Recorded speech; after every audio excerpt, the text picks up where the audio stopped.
English ഭാഷ പഠിക്കാൻ ദിവസവും മിനിമം 10 മിനിറ്റ് മതി എന്ന് പറയുന്നത് വെറും വാക്കല്ല, സത്യം.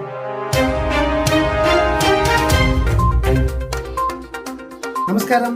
എ ഫോർ ആൾ ഗുഡ് ഇംഗ്ലീഷിന്റെ സ്പോക്കൺ ഇംഗ്ലീഷ് ക്ലാസ് 4ലേക്ക് എവർക്കും സ്വാഗതം.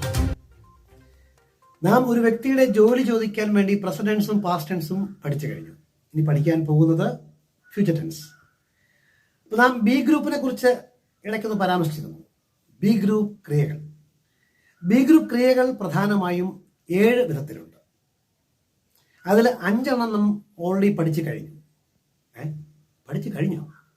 എപ്പോ?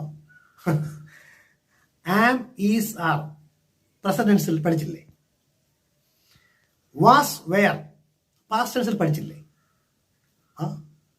ഇനി 5 കഴിഞ്ഞ് 2 ഉള്ളൂ. അതാ പറഞ്ഞത്, നാം അറിയാതെ ഇംഗ്ലീഷ് ഗ്രാമർ നമ്മിലേക്ക് വന്നുകൊണ്ടേയിരിക്കും.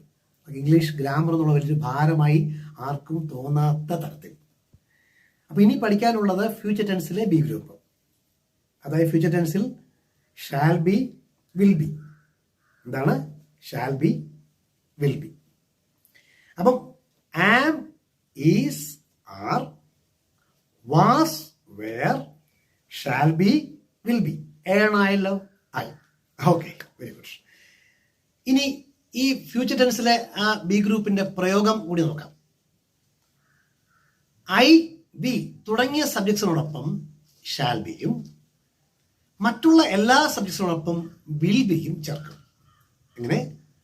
ഐ, വി എന്നിവയോടൊപ്പം ഷാൽ ബിയും മറ്റുള്ളവരോടൊപ്പം വിൽ ബിയും ചേർക്കും. സാധാരണ ഇതിന്റെ പ്രയോഗം എന്ന് പറയുന്നത് ഷാൽ ബി, വിൽ ബി ഒക്കെ തോന്നും പോലെയൊക്കെ നാം പ്രയോഗിക്കാറുണ്ട്. പക്ഷേ യഥാർത്ഥ നിയമപ്രകാരമുള്ള പ്രയോഗം എന്ന് പറയുന്നത് ഇതാണ്. അപ്പൊ എന്തായാലും നമുക്ക് ഒരു വ്യക്തിയുടെ ജോലി ചോദിക്കാനുള്ള ഫ്യൂച്ചർ ടെൻസ് ഒന്ന് പഠിക്കാം. വരൂ.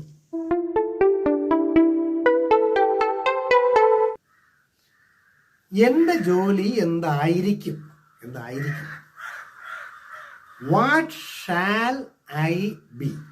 അതായത് ഷാൽ ബിയെ നമ്മൾ സ്പ്ലിറ്റ് ചെയ്ത് ഇടയ്ക്ക് സബ്ജക്റ്റ് എന്താണെന്ന് വെച്ചിട്ട് shall plus I plus B.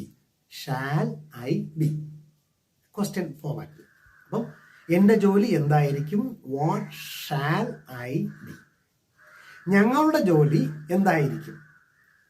അതുപോലെ തന്നെ what shall we be. Shall be ഇടയ്ക്ക് be. Shall plus be plus be. What shall we be. നിങ്ങളുടെ ജോലി എന്തായിരിക്കും? What will you be. ഉണ്ടോ? ഐയും ബി മാറിയ പടത്ത് മാറ്റണം. വില്ലായി ഓട്ടോമാറ്റിക്കായിട്ട്. What will you be. അവന്റെ ജോലി എന്തായിരിക്കും? What will he be. അവളുടെ ജോലി എന്തായിരിക്കും? What will she be. പീറ്ററിന്റെ ജോലി എന്തായിരിക്കും? What will Peter be. അവരുടെ ജോലി എന്തായിരിക്കും? What will they be. കഴിഞ്ഞു. ഒരു വ്യക്തിയുടെ ജോലി ചോദിക്കാൻ ഉള്ള ഭാവി കാര്യത്തിലുള്ളത് ആ ഫോർമാറ്റ് കഴിഞ്ഞു.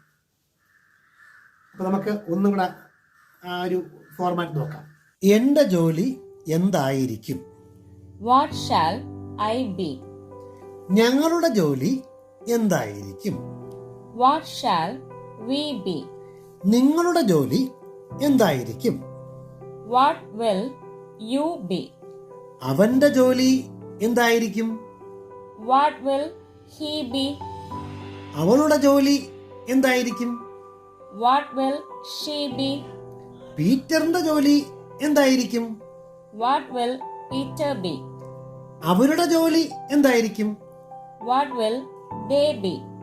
അങ്ങനെ അത് കഴിയും. ലോകത്തിലുള്ള ഏതൊരു വ്യക്തിയുടെയും പേര് ചോദിക്കാനും ബന്ധം ചോദിക്കാനും നാം പഠിച്ചു കഴിഞ്ഞു. അത് പ്രസന്റ് ടെൻസ് മാത്രമേ ഉള്ളൂ. ഇപ്പൊ പഠിച്ചു കഴിഞ്ഞാൽ നമ്മൾ ഒരു വ്യക്തിയുടെ ജോലി, അത് വർത്തമാനം, ഭൂതം, ഭാവി 3 കാലവും പഠിച്ചു കഴിഞ്ഞു. അപ്പൊ ഈ ക്വസ്റ്റ്യൻ ഫോർമാറ്റ് ഇവിടെ പൂർണ്ണമാവുകയാണ്. നിങ്ങൾ ശ്രദ്ധിക്കേണ്ട ഒരു കാര്യം എന്നുള്ളത്, എൻ്റെ ഈ ക്ലാസ്സുകളുടെയൊക്കെ ലിങ്ക് ഞാൻ ഡിസ്ക്രിപ്ഷൻ പേജിൽ കൊടുത്തിട്ടുണ്ട്. അപ്പൊ അതിൽ കയറി നിങ്ങൾ ഇതെല്ലാം റിവൈസ് ചെയ്ത് കേട്ട് ഞാൻ പഠിക്കും. ഇതൊക്കെ ബേസ്മെന്റ്സ്. ഇതിലേക്ക് നമുക്ക് ചുടുകട്ടയും സിമെന്റൊക്കെ വെച്ച് കെട്ടിപ്പൊക്കാൻ വളരെ എളുപ്പമാണ്. കാരണം അതാ പറയും, ഇപ്പോഴും അടിസ്ഥാനം നന്നായാൽ കൊള്ളാമെന്ന് പറയും പോലെയാണ്. അപ്പോൾ അടുത്ത ക്ലാസ് നമ്മൾ വേറെ അടുത്തൊരു ചോദ്യവുമായിട്ടാണ് വരുന്നത്, അടുത്ത വീഡിയോ. അപ്പോൾ നിങ്ങൾ ഈ വീഡിയോ ഇഷ്ടപ്പെട്ടെങ്കിൽ നിങ്ങൾ ലൈക്ക് ചെയ്യുക, മറ്റുള്ളവർക്ക് ഷെയർ ചെയ്യുക. സബ്സ്ക്രൈബ് ചെയ്യാത്തവരുണ്ടെങ്കിൽ അവരോട് ചെയ്യാൻ പറയുക. ബെലൈക്കൺ ആക്ടിവേറ്റ് ചെയ്യാൻ മറക്കരുത്. അപ്പോൾ A for all for you good ഇംഗ്ലീഷിൻ്റെ ഒരു ഗുഡ് ഇംഗ്ലീഷ് ആശംസിച്ചുകൊണ്ട് signing out bye Prakash. Thank U.